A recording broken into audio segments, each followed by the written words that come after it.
Well, hello, friends. It's so great to see you all this evening. Welcome to our special book launch event, Finding the Holy in the Chaos. Anybody connect with that right now? Anybody resonate with that? So whether you're watching us here on Zoom or Facebook Live, hello, Facebook Live friends. Thank you so much for taking the time out to be with us this evening. We have a really special program for you this evening and some terrific speakers and musicians, and we're going to get started. So we'd love to know who is with us here in the room as well, or on Facebook. So if you could type your name and your location over there in the chat box so we know who's here. I'm Deborah Arca. I am the marketing director at Chalice Press. And to my, I don't know if you can see to my left or to my right, there is Brad Lyons, the president and publisher of Chalice Press, who is our tech guru tonight. I'm so happy to introduce you to our special guests for this evening's event. And I'm going to begin with Amanda Henderson. Amanda Henderson, can you wave? Amanda is the author of Holy Chaos, Creating Connections in Divisive Times. The book launched today. And Amanda is the executive director of the Interfaith Alliance of Colorado. And she is an ordained minister in the Christian Church Disciples of Christ, where she has served as a pastor and continues to preach and teach in multiple communities. Amanda is a well-known community leader in Denver, Colorado, as many of you know, and brings people together for healing in times of tragedy and mobilizes individuals and groups in times of injustice. Welcome, Amanda. Thank you. I am so incredibly grateful to be here with you all and to see all of your beautiful faces in the midst of this chaotic time. I'm just so grateful. Thanks, Deb. All right, I'm looking for the next person I want to introduce, Kathy Escobar. Oh, there you are. Okay, so Kathy, wave. Kathy is a co-pastor at The Refuge in Denver. The Refuge is a spiritual community up in the Broomfield area. And she is the author of several books, including her latest book, or her newest book, Practicing, Changing Yourself to Change the World. Hey, Kathy. Good to be here. We're really happy to be celebrating with you, Amanda. We wouldn't have ever thought in a million years a few months ago that we would be on little screens, but we are with you. We're happy to be here to celebrate. Thanks for being with us, Kathy. Next, I'm going to introduce Jennifer Leaf. And if you could wave, Jennifer, I think she's up there in the corner. Jennifer, I bet you're at your office, or maybe not, at Iliff Seminary. You definitely look like a professor tonight. So Jennifer is a professor. She's a professor of religion and social justice at Iliff School of Theology here in Denver. And she's also the pastor at Campbell Chapel AME Church in Denver. Welcome, Jennifer. Okay, and then we've got Brandon Robertson over there. Brandon, give us a wave. Hey there. Hey, Brandon. Brandon is the lead pastor of Mission Gathering Christian Church in San Diego, lucky Brandon, and the author of many books as well, including one that Chalice Press published just a year or so ago called True Inclusion, Creating Communities of Radical Embrace. And Brandon is also a national leader in the area of religion and politics and sexuality and all kinds of things. So he's a popular voice out there in the progressive Christian world as well. Hey, Brandon, thanks for being here. It's so good to be here, and I'm so excited to celebrate Amanda. You've inspired me so much, and I'm excited to share this time with all these folks. Terrific. Okay, and has Adrian Miller made it here yet? Adrian, okay. Hey, oh, there's Adrian. Excellent. Yeah, sorry. Had some technical difficulties. I don't know why, but here. Oh, yeah, it's fine. First time using Zoom, Adrian? Very first, believe it or not. Okay, so Adrian Miller, we're so happy to have you. I haven't even actually met you yet. So hello, Adrian. Adrian is the executive director of the Colorado Council of Churches, and the author of a book I really can't wait to get called Soul Food: The Surprising Story of an American Cuisine, One Plate at a Time. Doesn't that sound good? It is good. Well, hello, Adrian, and thank you for being with us tonight. Absolutely. Can't wait to participate later. So. Yes, great. And then our last but certainly not least guest is Heather Lynn, and she's up there. Hello, Heather Lynn. And Heather Lynn is a musician, a singer, and songwriter who is just an amazing human being, and you'll get to hear that in a few minutes. And she is her latest album is called Being Breathed. Being Breathed. And Heather Lynn is going to be leading us off tonight. But before she does, I just want to let you all know that we will be taking questions of any of the panelists towards the end of the program. So if you have a question that you'd like us to address, go ahead and leave it in the chat box anytime throughout the evening, and we will lift up as many of those as we can when we get to that time. So without further ado, Heather Lynn. Thank you so much, Deb, for hosting us tonight and those beautiful introductions. I love everyone here, and I'm so delighted to celebrate Amanda and her leadership in what is now also my community. And I'm so grateful to know some of the people that you talk about and in your book. This opening song to welcome us here and now to this place is called Love Lovers, and the words are by the ancient Sufi mystic Rumi.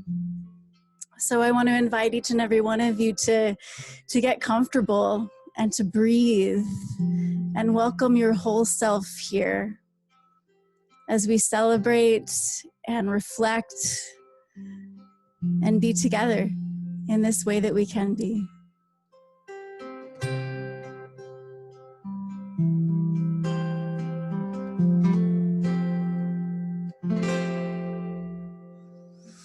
You that love lovers, this is your home. Welcome. You that love lovers, this is your home. Welcome. In the midst of making form love, made this form that melts all form with love for the door. So the vestibule, watch the dust grains moving in the light near the window. Their dance is our dance. Their dance is our dance. Watch the dust grains moving in the light near the window. Their dance is our dance. Their dance is our dance. We rarely hear the inward music, but we're all dancing to it. Directed by the one who teaches us the pure joy of the sun, our music master. We rarely hear the inward music, but we're all dancing to it. Directed by the one who teaches us the pure joy of the sun, our music master. The pure joy of the sun, our music master. You that love lovers, this is your home. Welcome. You that love lovers, this is your home. Welcome. Welcome, everyone. Thank you, Heather Lynn. Amanda. Thank you all so much. Thank you, Heather Lynn. That was such a gift. I've been realizing through this time how there's so many little heartbreaks right now, right? Of the things that we're missing. And music is something that, and live music is something that I'm desperately missing. My Red Rocks times, which for me is just a deep time of spiritual connection. And so it was such a gift to get a little taste of that. Thank you so much. And thanks to everyone who is participating in this tonight. I love being able to put out an ask to friends and having them say yes. And the voices that you're going to hear tonight are people that I admire and look to and love and care for. So I'm so grateful. And I just did a quick look through all of the people who are here, and I would love to name every single one of you and give you all a hug. Seeing people that I want to call out everybody's name.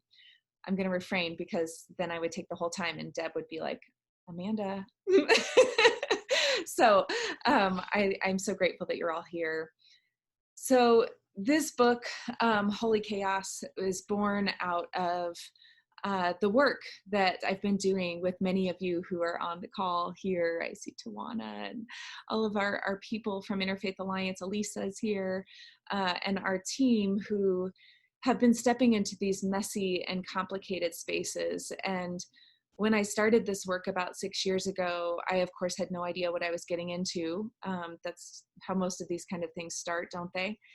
And it turned out that it really invited me to dig deep into my own stories of what I believe and why, and thinking through how do you step into these complicated and messy and difficult spaces of life and politics and religion and advocacy and loving one another. And these are the questions that I continue to stir with. And so it was such a gift to have the opportunity to try and formulate some cohesive thoughts about these experiences in these words. So I wanted to start, and we're inviting all of our people who are here, who are speaking, to share from their own writing of the experiences of stepping into these chaotic and holy spaces of love and connection and justice and working for more just communities. So over the past 4 weeks, I have been doing little book readings on Facebook Live and reading through different chapters from Holy Chaos. And tonight, I actually am going to read from the conclusion. So I'm starting with the end. So if you have not read it yet, this is from the end of the book. But this felt fitting for some of the feelings I've been feeling lately with the world as it is. So, I awoke in a fog. My bones ached with exhaustion. I felt heavy and I didn't want to move. Tears streamed down my face and I wasn't entirely sure why. I made my way out to my patio, curled myself up in a chair with a blanket, and stared silently out at the newly blossoming trees in my yard. I picked up my phone and texted my coworker Nathan and shared with him something I had never shared before. I was depressed, and I needed a day to rest. I had experienced depression before, but never like this. My friend and coworker immediately gave me love and told me that he would take care of things at the office, that our team had it covered, that I did not need to carry the world. More tears streamed down my cheeks. This time, tears of gratitude and humility. I'm used to being the one to give words of grace and compassion. I'm not great at receiving them. In our organization, we've built a culture of holistic care to honor the fullness of our humanity, which includes stepping back when we need to rest and asking for help when we need support. However, at that moment, I realized that I still believed that I should pull myself up by my bootstraps and get on with the day. On this morning, the tapes that played in my head were words of shame and doubt. As much as I tried, I couldn't pull myself up. I had no choice but to receive the kindness and support that Nathan was offering. So I stopped. I stopped working and caring for others. I stopped thinking of my next big idea and building my to-do list. I eventually made my way to the trail near my house, where I went for a slow walk to feel the sun on my face and the ground on my feet. While walking, I saw on the trail ahead of me Karen, the matriarch of our neighborhood. She asked how I was, and I was honest. I was tired and overwhelmed by the demands of mothering and working and loving. She responded with compassion and walked with me to the owl's nest down the way.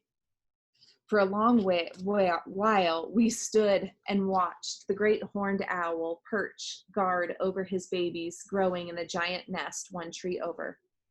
I learned all about the long history of owls in the neighborhood and how owls don't build new nests but reuse hawks' nests from the last season. We eventually said goodbye, and I kept slow walking until I came across a blue heron in a pond on the side of the trail. I sat on the ground and quietly watched as she gracefully lifted her long legs to move through the marsh on the bottom of the water before diving her head into the water and coming up with a fish. Eventually, I made my way back home and curled back up on that chair for a nap. I called my mom, who knew by my voice that I was not myself, and offered me gentle words of support. My husband came home early from work and held me, and together we went for another slow walk. It took a good week for the fog to lift. And in that time, my loved ones, coworkers, husband, parents, neighbors, and friends caught me, and I let them. This loving one another is hard work. The drama and pain of the world can feel intensely overwhelming, especially when we are deep in the weeds of policy, community organizing, and advocacy work. It's easy to begin to feel isolated and to develop a myopic vision of our lives, of this time in which we are living. When the fog lifted, I remembered that I was not alone. To think we are alone in this is to have bought into a toxic culture of individualism. To get trapped in the frustration and longing of wanting to see our immediate progress is to fall into the culture of desire for instant gratification. Rather than becoming trapped in guilt over these real feelings, we are better to notice them, take a breath, and let them go.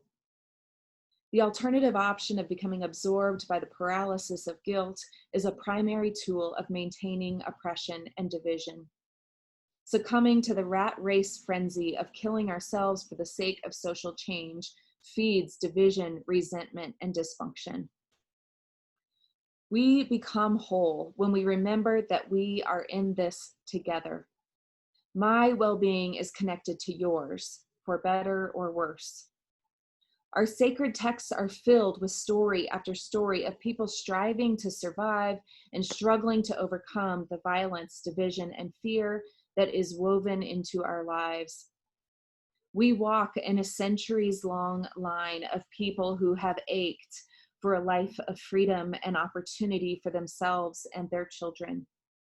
We walk in a centuries-long line of people who sang songs, danced, and cooked delicious meals, even when life was hard. We walk in a centuries-long line of resilient people who have worked each day to love one another in the best way that they know how. This image brings me joy. There has been no historical time when all was right.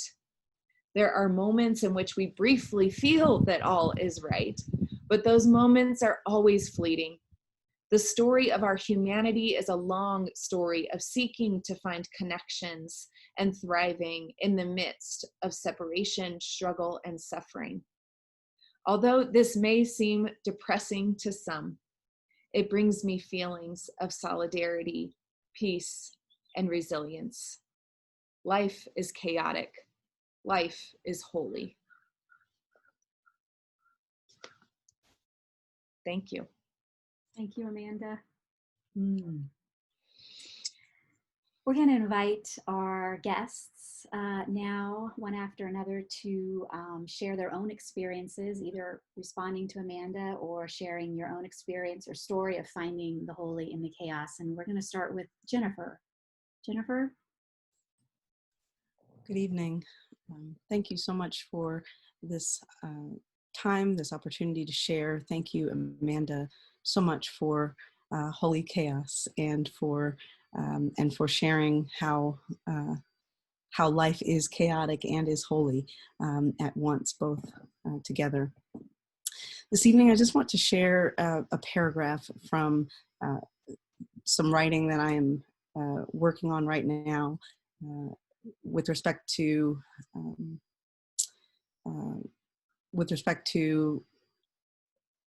justice and theories of justice and Black sexual ethics, and it's drawn from contemporary circumstances, and I'll say a word or two more about how it connects to holy chaos, as you've put it, Amanda, and my own narrative, if you will.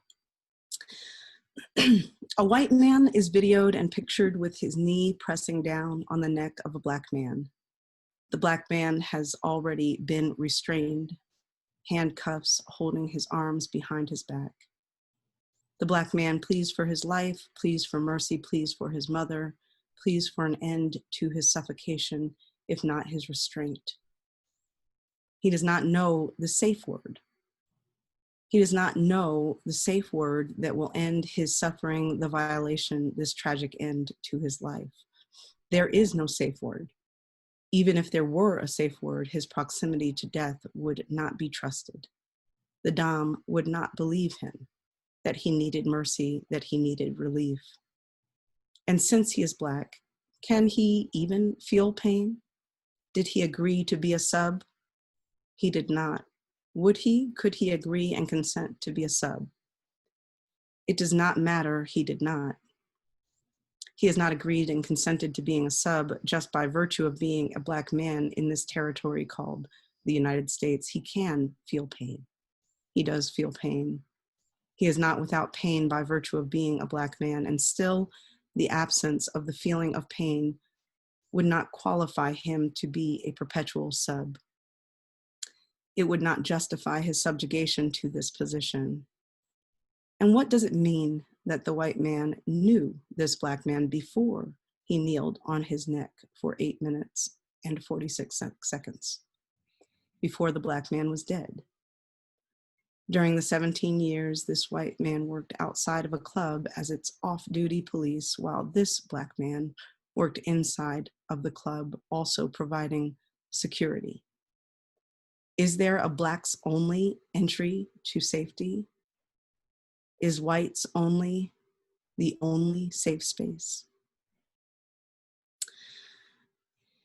I share this reflection as a queer woman, that is a Black queer woman, and one for whom it is not easy to be out in all spaces, in all times, in all ways.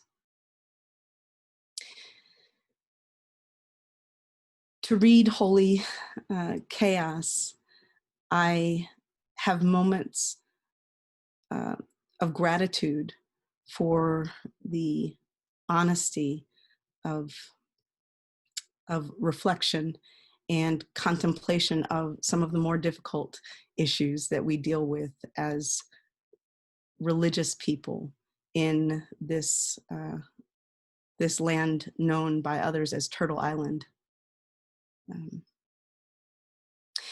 I am grateful for the reflection of what it is to sit on a panel with the one who refused to make a cake and the ones who wanted a cake to honor their marriage, to honor their love one with another as two people of the same gender. There are three elements of your text, Amanda, that really strike me and encourage me in what is oftentimes an internalized chaos, where I find myself as one of those who is at the mercy of conservative religious narratives and beliefs. When you write, freedom of religion was meant to shield people from bigotry, not to harm them, I find myself as one of those sometimes harmed and having to deal with internalized harm as a result of the ways that people have engaged and thought of themselves as religious or spiritual beings. And so I'm grateful for the ways that you think about love and the ways that you foreground the importance of justice in relation to love. This is key. It is critical. And so I thank you for the ways that you are committed to still loving and to being still loved in the midst of difficult and chaotic and unholy circumstances. Thank you for your commitment to the holiness of love. Thank you also for your reminder of Deuteronomy 6:4 and the Shema. The Lord God is one. Love the Lord with all your heart, all your mind, all your soul. This I feel as an invitation to each of us. There is no law against this love of the divine, this love of the light within. No one can keep us from loving. There is no law against it. And there are many ways that we can express it. Also, I thank you for your reflections on fear. Thank you for the diagram that gives us a framework for what to do with fear and what to do with fear that is rooted in something reasonable and fear that is not, and how we handle and negotiate and navigate times and moments of fear. Many of us feel fear. I feel fear. Fear sometimes for the truth. But thankfully, I also believe something stronger, something more, that truth sets us free. And finally, I just want to thank you for roots and the will to seek to understand. As that prayer attributed to St. Francis goes, it is better that we seek to understand than to be understood. And thank you for the ways that you have foregrounded this. There's so much more, but as we reflect and as I continue to reflect on the chaos within and the chaos without, the chaos in our lives and the chaos that extends beyond and into the streets, we are invited to reassess the nature of justice, the nature of holiness, the nature of even sex and sexuality as it relates to these things. And this is where I enter the text. Thank you. Thank you, Jennifer. We're going to move to Brandon Robertson next. Brandon. Well, hey everyone. Again, it's so good to be here celebrating this book. Just by way of a little bit of background, I was so honored to live in Denver for a few years studying at Iliff School of Theology. And while I was there, I got to work with Amanda at the Interfaith Alliance of Colorado, specifically around this passion issue of mine, which is fighting for LGBT inclusion within evangelical contexts. And it was there, working alongside Amanda, that I really got to see so much of what this book has within its pages lived out in real time. And Amanda, I really appreciate the way that you aren't afraid of stepping into and creating a little bit of holy chaos where there needs to be some holy chaos in order to, as Auburn Seminary's what a logo says, to trouble the waters, to heal the world. I saw that happening at Interfaith Alliance of Colorado. I see it happening through your life. And as one who is also called to kind of stir up trouble in order to create some reform, in order to create a more beautiful world that our hearts know is possible, I want to read a little bit from my book from Chalice Press called True Inclusion, where I just feel like part of my calling has been to take the theology I've inherited, which is my evangelical theology, and to use it to provoke my community from which I come to think deeper about what God means for us as people called to embrace the world that God has created and all the people that God has created. And so this is from True Inclusion, and it's from chapter 3. Inclusion is the burning heart of the gospel. The moment that those who bear the name of Christ embrace exclusion in any form, they have resolutely stepped outside of Christianity. They have embraced a false gospel.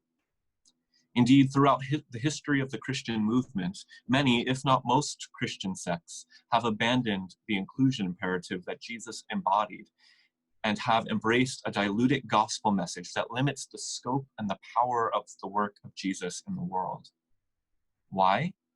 Because embracing the radical inclusion of the gospel of Jesus is the hardest thing that any human can ever do. It forces us to confront our ego, our pain, our privilege, sacrificing it on the cross for the good of our neighbor, our friend, and even our enemy. To follow that call is the most difficult thing in the world, yet it is precisely the call of Jesus to all those who seek to follow in his footsteps. This is why Jesus said, "The path that leads to life is narrow, and there are few that find it." This wasn't a pronouncement of God's exclusivity or God's exclusivity of love or saving work. Far from it. It was a declaration of just how difficult it is to comprehend, let alone follow, the path of righteousness.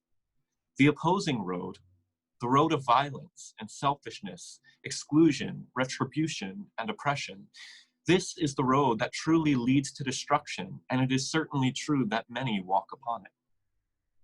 This is why in societies around the world, power structures that favor one class, race, gender, or religion and exclude and marginalize others are so prevalent. It's easier to build a functioning society that way. The rich get richer, the powerful are empowered, and those born on the lowest rungs of the societal ladder are told that there is nothing they can do about it. That is, until someone comes in the spirit of the renegade rabbi from Nazareth, proclaiming good news to the poor, liberation to the oppressed, and God's liberating grace for all. When the gospel of Christ unmasks the systems and structures of the world and reveals what they truly are, false constructions that are sustained only by myths and lies about the way the world works, then those on the margins are often empowered and energized to tear down the system and work for a society and world in which all stand equal in the light and truth of God, and all are affirmed in their rightful identity as children of God, filled with the Spirit and empowered to be lights in the world. If this message of liberation and inclusion is the thrust of the gospel, what does it mean for communities of faith that organize around this message of good news and the example of Jesus? How are churches to participate in this radical path that leads to life? How are we to avoid falling prey to the false gospels that declare who is in and who is out of the loving and saving embrace of our Creator? Even the most progressive communities fall fall prey to the gospel of exclusion. None of us is above the temptation to judge another human being made in the imago Dei of God as unworthy of inclusion or as fully and unconditionally loved by God. The gospel of Jesus is the most radical message ever heralded across the face of the earth, not because it's moralistic or dogmatic claims, but because it subverts the very way humans are programmed to think, to live, and to love.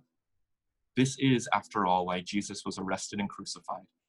Not because he needed to absorb some wrath from God, but because he magnified the agape love of God, the unmerited, unconditional, never-ending, ever-growing love of God for every molecule of the universe without exception. And so it's in that radical inclusion and that desire to see the way of Jesus lived out in a tangible way and not just a religious way, that I see that woven through everything you write in Holy Chaos. I see it in the life that you live and the witness that you have. And again, I'm just so grateful to have gotten to share a part of that working with you at Interfaith Alliance of Colorado, and I'm excited that this message is getting out to the world. So thank you. Thank you, Brandon. Heather Lynn, I think it's time for a music break. Yeah, awesome.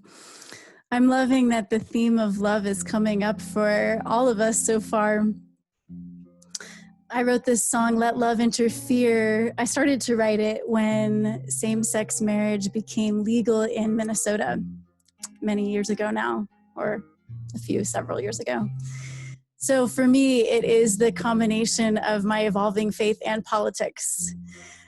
And so much of what you write about in your book, Amanda, speaks to me of revolutionary love, love that is fierce, love that is enduring, love that calls us to continue to learn and be curious and embody justice in the world. As Cornel West famously said, that justice is what love looks like in public. And love so often can be inconvenient and uncomfortable, true love.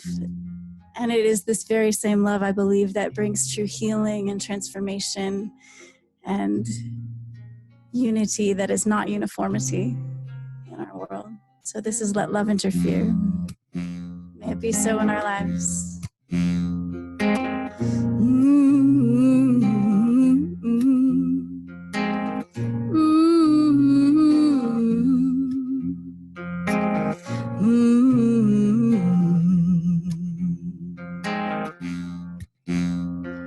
All you lovers and all you lonely, are you dreaming sweetly or believing just barely? All you devoted and all you disillusioned, if you're wrapped up in romance or caught in confusion. Whoever you are, wherever you've been, your heart might be fractured, but it hasn't met its end. Feel it throbbing for a hope of change. Time to throw down the pretense and all that's feigned. You gotta let love interfere, soothe and heal. Hold your hopes and calm your fears. Let love interfere.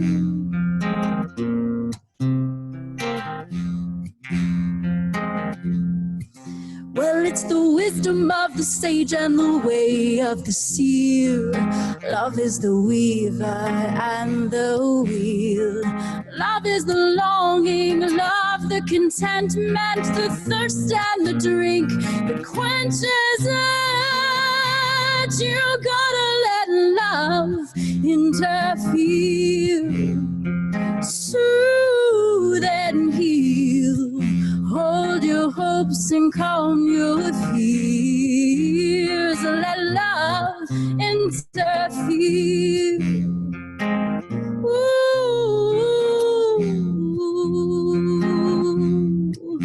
Oh, I gotta let go, release my resistance. The channels of my heart are clear. I gotta let go, release my resistance. The channels of my heart are clear.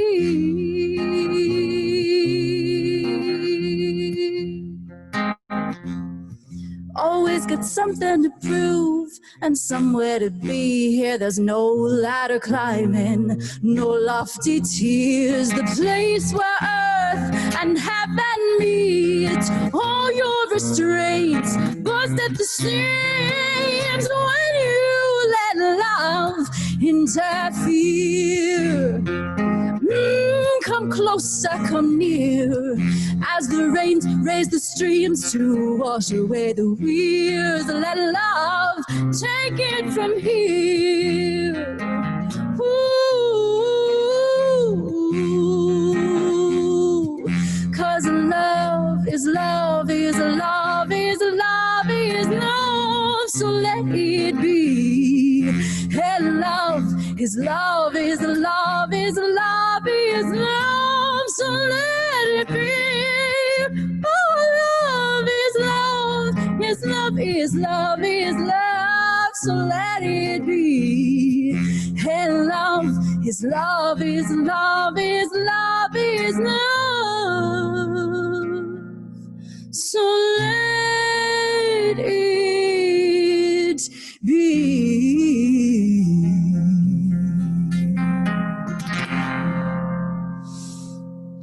Let it be, friends. Woohoo! Thank you. Let love take it from here. Kathy Escobar, what you got for us tonight? Ah, that was so good, Heatherlyn. It's like what our souls needed. So Jose got home from work. Jose loves Amanda too. Hey, Amanda. Hey, Heatherlyn. That was awesome. And then Raina, our dog, is here too. There she is. So I want to say first and foremost that one of my favorite parts of looking at who's here is just the beautiful, wide mix of so many people across faiths, across experiences, across ages, across everything. And that is a beautiful testament, Amanda, to the work that you do. And so it's an honor to be here tonight to celebrate this work coming into the world at the exact right time. It's the exact right time for it. And I love the holy in the chaos. And so practicing this is the book that came out in February that nobody can remember February. We all have amnesia from anything before March 13th. And so everything related to practicing got canceled. But I will say that our worlds converge in a really beautiful way. And I've known Amanda since she moved to Denver.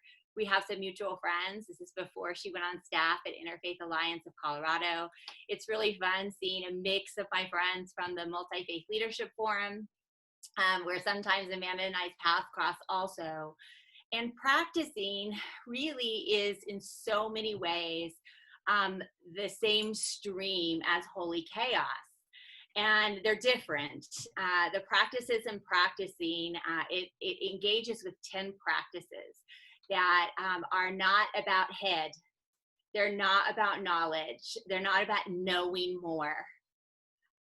Reading something to gain up here. It is really learning how to embody a different way of moving in the world.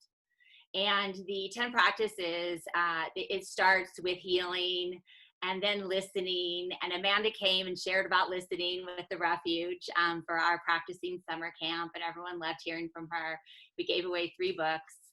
The other is loving and including and equalizing, mourning, advocating, failing, resting, and celebrating. And so in the book, it's really just fleshing all of those out. But if I was saying tonight where the worlds extra converge is, and what I'm learning in my own life, in the life of our family, in the life of our community, in the life of the wider world, is how important it is to really embrace, as hard as it is, the practice of paradoxing. And paradoxing is hard because it is holding in tension contradicting things at the same time and living with that. And, I've talked about paradox for years and years. It's not a new concept. I know for all of you, it's not a new concept, but we've never had to live it in the way that we're living it now. In my family, with the death of our son last fall, and then things like practicing coming into the world. And for other children who are doing really well and things are going good for, in a faith community that is thriving in the middle of chaos. And that is life. And I was thinking about how listening, the practice of listening and the practice of advocating go together in such an important way. Because sometimes, we talked about this when Amanda was at the refuge, listening can become this passive thing. But no, everyone in this room, advocating can happen at the same time as listening. And the other two that I think are significant for tonight is the practice of mourning at the same time as the practice of celebrating. And I guarantee you, Amanda feels weird about celebrating her book today because the world is hard. And it's hard. And there's this hesitation to feel the full measure of celebrating. And we know this all the time we're in the thick of just the worst imaginable grief. And then at the same time, we're celebrating all these good things in our life and learning how to hold those in a human heart does not come easy. But it does come when we acknowledge it and talk about it and bring it to the surface and honor it instead of resist it. And the part that I personally love, I got to see Holy Chaos and write an endorsement for it. It was an honor to do that. And the part that I really do love in so many ways is that it is holding it all together and living in the place that we don't have it all figured out. We don't have it buttoned up. We don't get to squeeze out one part of it and only have the part we like. We really have to become people who can practice paradox. And so I want you, Amanda, tonight to, in the middle of deep grief about the state of the world, the reality of the leadership and horrible, horrible tension and discomfort that we feel in our country, our passion for deep and lasting social change that we all want to push forward and participate in our different ways, that in the middle of that, you can fully and all the way celebrate and honor this labor of love, this little book baby that got born into the world in the middle of a global pandemic and huge social unrest and in all the discomfort, and that you can hold it. And that part of our thing with you is to hold it with you. And to kind of have it all together. So I want to end with this. I want us to pause for just a moment. And I want to do something in the chat. It'll just take 30 seconds or a minute, and I'll kind of get what I'm going to close with. And I want you to think about right now, what are two things that you're practicing holding together? How you're practicing paradoxing. And just think of two words together. And I'll say this as I got on the call today. I've had just a rough, hard day. And I was just saying, I'm tired. I'm just tired. But when I saw Amanda and I saw Jennifer and Brandon and Heatherlyn and Deb, and then Adrian popped on at the beginning before everyone got here, I was grateful. And so I can feel grateful and overwhelmed and tired at the same time. So I'd love to hear your two words. So blank and blank, if you're willing to share. You don't have to, but sometimes it's helpful to know what we're all holding. And I want to end at the end of each chapter. I really do love this little book, I have to say. It's meant to be engaged with and talked about, and in rooms and in Zoom rooms or wherever it is where you can kind of say how we intersect with it. But I want to just close with, there's a prayer at the end of each chapter. And I'm going to combine the one for mourning with the one, it's the last one in the book, The Practice of Celebrating. So I'm just going to read both of them together. It says this: God, help us learn to lament and grieve. May we be a safe container for others who are mourning. May we hold our friends in the dark and let them hold us too. May we bring together our broken pieces, making the breaks beautiful. And give us eyes to notice transformation in our own lives and those around us. From brief prayers of gratitude to big creative, I'll insert Zoom, parties. Help us honor and celebrate the good. Keep reminding us that the old is always dying, the new is always coming. We want to keep resurrecting, and I'll add, help us become comfortable with being uncomfortable. We love you, Amanda. Thank you, Kathy. It's hard to talk after that. Adrian. Yes. How are you So doing tonight? doing all right. There's some powerful stuff we've heard so far. So, and of course, it's so apropos with Amanda. First of all, congratulations. I know what it's like to write a book, and just the sense of relief you must feel, but also the joy that you brought this into the world. And I think about your title, Holy Chaos, and what you talk about in that book. And I first got to know Amanda through my work with the Colorado Council of Churches. When I first started, she was involved with that organization, so I got to see her, work with her, and it's been amazing, Amanda, to see you grow as a leader and the impact you've already made on our community, both sacred and secular. So, keep doing what you do. And I just thought about how sometimes people in faith traditions are not seeking holy chaos; they're seeking holy tranquility. And our faith traditions do give us a sense of peace, but instead of using that peace and having it strengthen us to engage that chaotic world, I see too many people of faith wanting to stay in a bubble in their sanctuaries or their communities and not engage in the world. So I think Amanda's book is a call to action for us as individuals and sacred communities. So thank you for bringing that. So tonight, I'm going to read an excerpt from my book, Soul Food, The Surprising Story of an American Cuisine, One Plate at a Time, which basically it's a history of soul food. And what I did is I created a representative soul food meal, and I wrote a chapter about every part of this theoretical meal.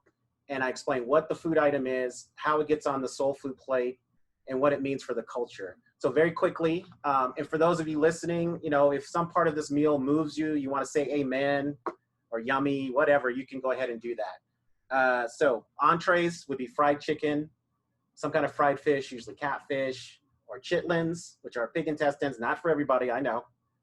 Side dishes would be greens. In the soul food tradition, the most popular are collard, kale, mustard, turnip, and cabbage. So if you've discovered kale in the last 5 to 10 years, welcome to the party. African Americans have been eating them for about 300. And then you got black-eyed peas, macaroni and cheese, candy jams. Yams are another name for sweet potatoes. I wrote a chapter about cornbread, a chapter about hot sauce.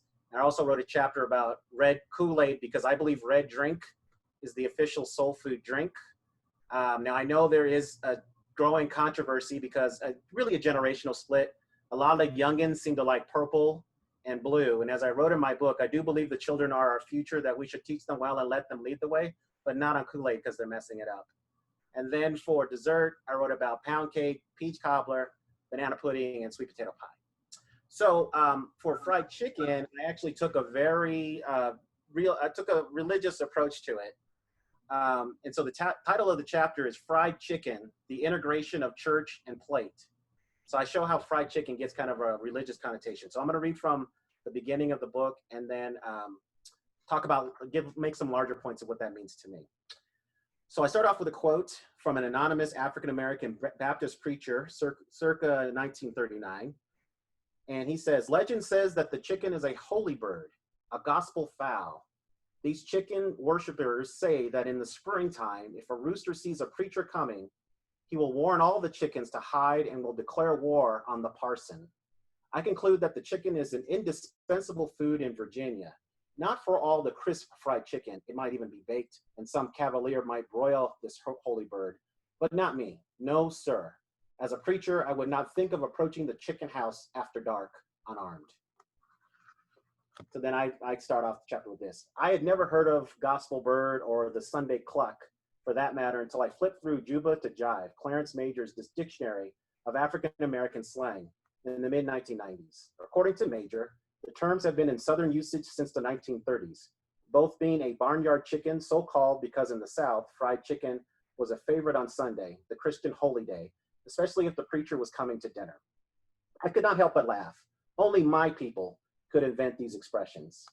Intuitively, I got the punchline, but I really wasn't in on the joke. Though attending a Black church has been a part of my Sundays, I cannot say the same for eating fried chicken. We were just as likely to have roast beef. Suddenly faced with an existential crisis as to how authentically Black my childhood in suburban Denver was, I had to speak with my family.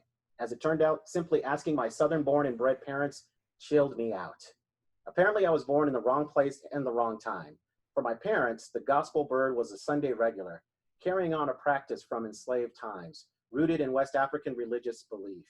Over time, fried chicken became a culinary icon with strong religious connotations. It is consistently linked with African American culture, to the preacher, and to the church social events in a process that I call the integration of church and plate. A caveat before we begin. For some, and not just those who aren't religious, what follows may be hard to swallow.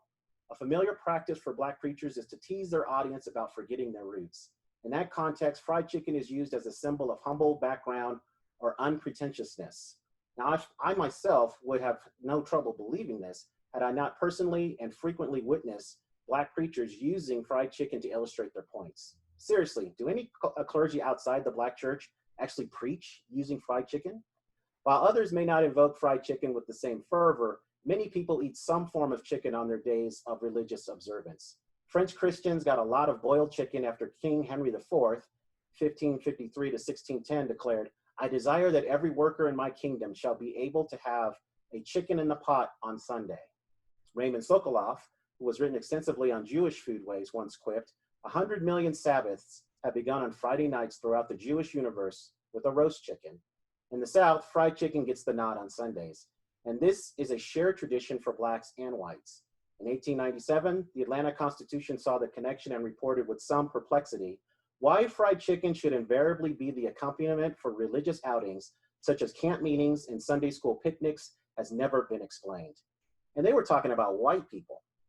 Knowing that Southern whites share the tradition, it takes a lot of pluck to argue that fried chicken has been cooped up in the Black church and consequently Black culture. Okay, I'll give you this. African Americans don't have full ownership of Sunday dinner and traditions featuring fried chicken, but they gave them a distinctive spin. Just as African American musicians drew on the rural Southern church to make funky jazz and earthy blues, African American cooks went to the same cultural pantry to make fried chicken sacrosanct. Making fried chicken on Sunday evoked memories of the church supper that began as small gatherings during slavery, but grew into major social events after emancipation. So with that, I always think about the power of food to bring us together. And especially in this time of holy chaos, I've been talking to people in various fora and platforms about setting up welcome tables in our lives, creating a space so that people can be invited in, that we get to know each other and talk about the tough issues. And I think food is a great way to facilitate that, because when you sit down to eat a meal with someone, you recognize their humanity. And as you build relationship with them, you get a chance to see the divine in that other person. And then also, cooking is an act of love. I mean, even if the food is straight nasty, the fact that somebody decided to cook something, they're saying that they care for your survival. They're saying, I love you. So it's been interesting just to talk about this moment where we're trying to come together for racial justice. How do we get people who don't think about race, don't want to talk about race, into a space where we can discuss these things, and as Kathy said, and get to know each other, and then if you disagree, to hold that tension. Recognize that you love that other person, but you want to keep moving the conversation forward so that we can build a shared future for all of us.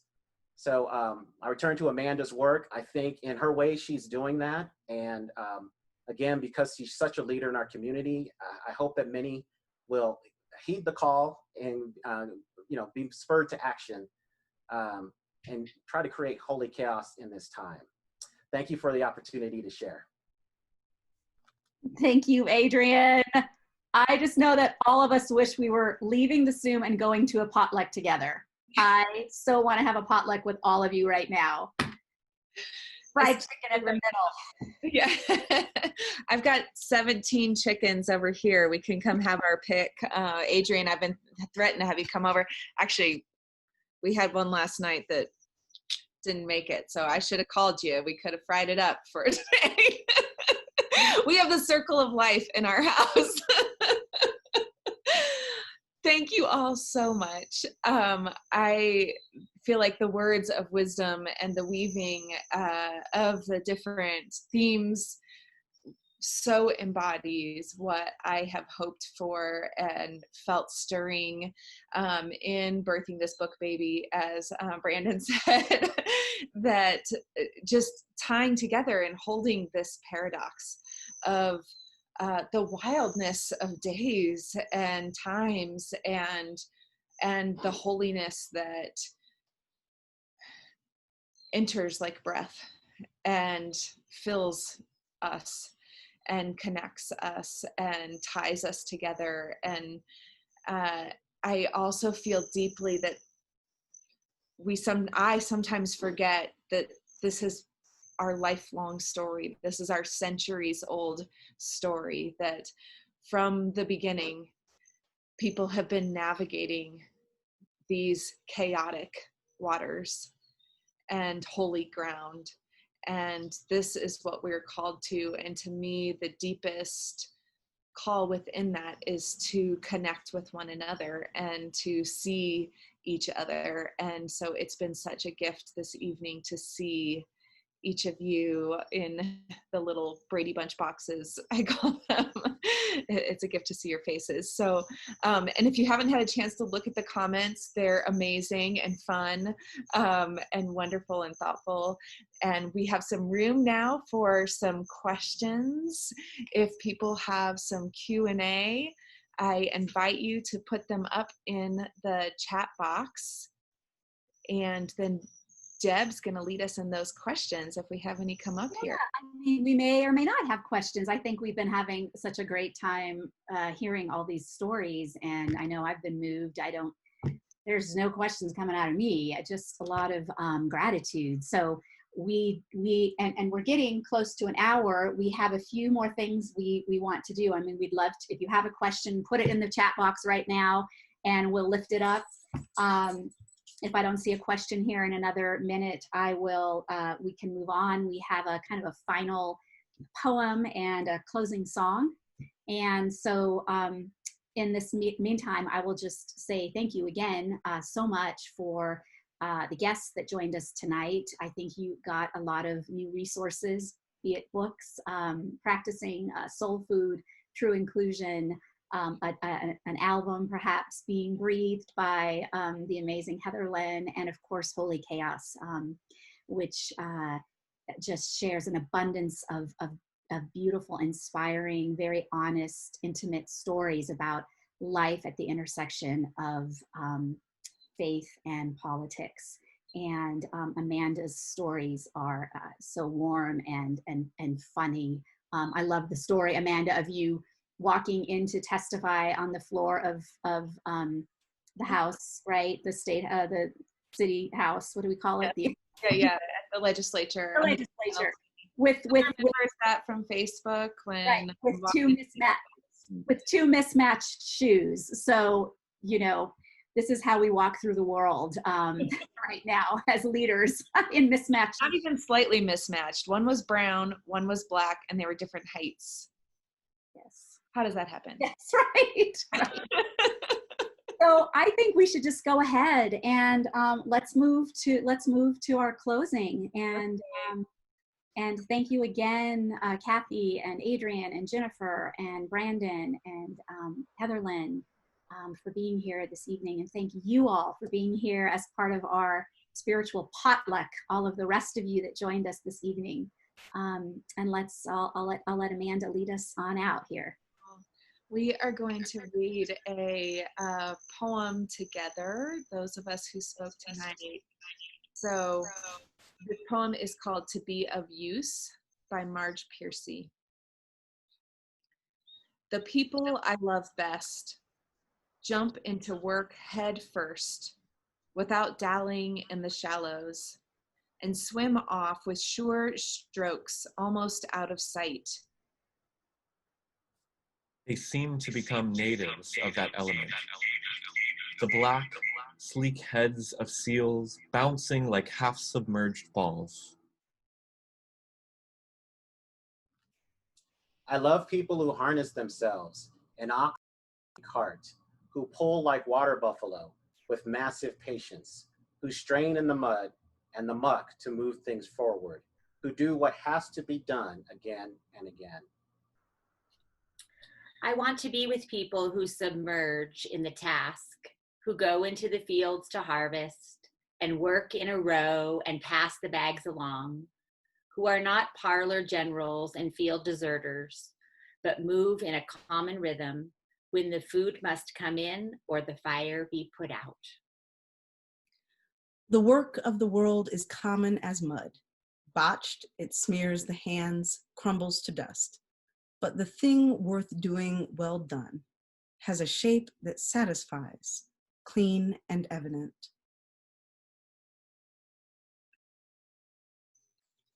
Greek amorphous for wine or oil, Hopi vases that held corn are put in museums, but you know they were made to be used. The pitcher cries for water to carry and a person for work that is real.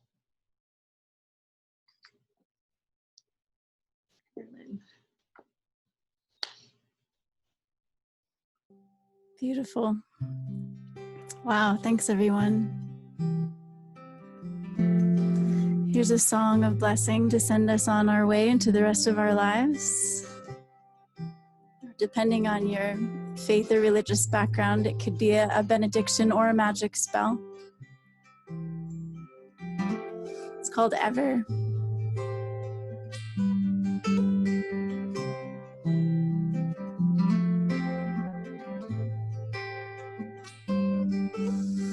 Peace ever, joy ever following you. Light ever, love ever radiating through.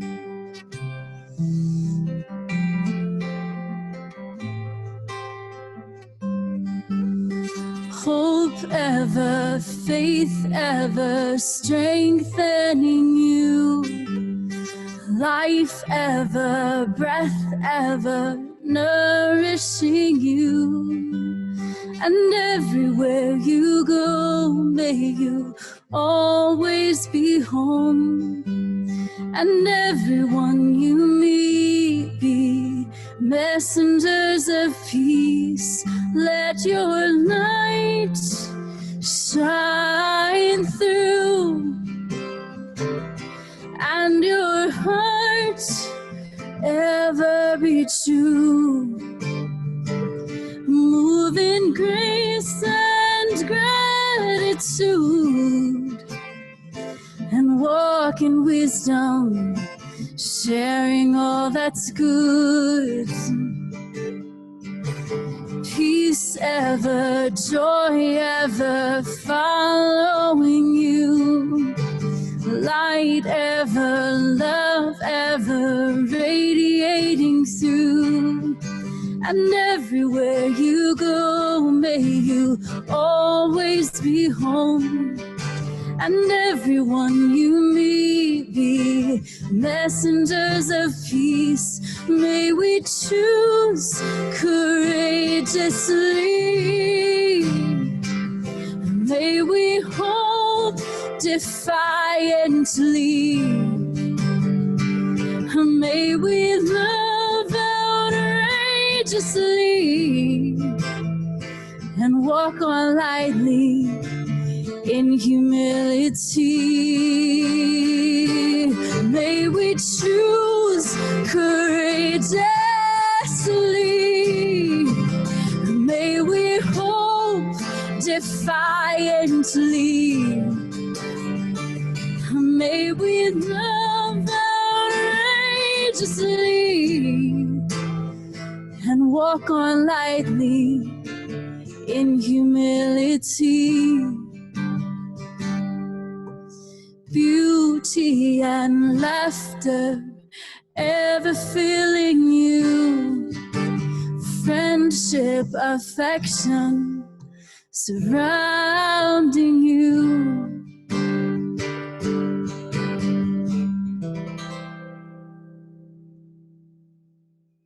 Peace, y'all.